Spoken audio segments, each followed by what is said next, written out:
Cari fratelli e sorelle, buongiorno. Il Vangelo di oggi narra che il giorno di Pasqua Gesù appare ai suoi discepoli nel cenacolo alla sera, portando 3 doni: la pace, la gioia e la missione apostolica. Le prime parole che egli dice sono pace a voi. Il risorto reca l'autentica pace, perché mediante il suo sacrificio sulla croce ha realizzato la riconciliazione tra Dio e l'umanità e ha vinto il peccato e la morte. Questa è la pace. I suoi discepoli per primi avevano bisogno di questa pace, perché dopo la cattura e la condanna della morte del Maestro erano piombati nello smarrimento e nella paura. E Gesù si presenta vivo in mezzo a loro e mostrando le sue piaghe, Gesù ha voluto conservare le sue piaghe. Mostrando le sue piaghe nel corpo glorioso, dona la pace come frutto della sua vittoria. Ma quella sera non era presente l'Apostolo Tommaso.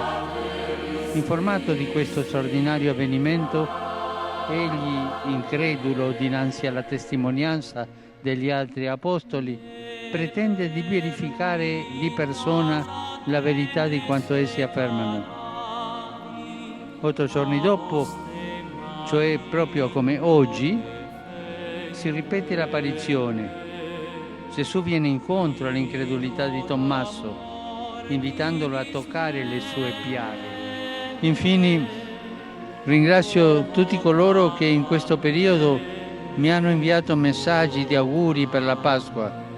Il ricambio di cuore invocando ogni bene per ciascuno e per ogni famiglia. E buona domenica a tutti e per favore non dimenticatevi di pregare per me. Buon pranzo e arrivederci.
There's a full moon on the right, and a sadness blowing heavy in my soul. You can see it in my eyes. I don't know where to go. No, I don't know where to go. There's a kindness in your smile. Please forgive me, I can't help but stop and stare. We can walk for miles and miles. I know you'll get me there. Yes, I know you'll get me there.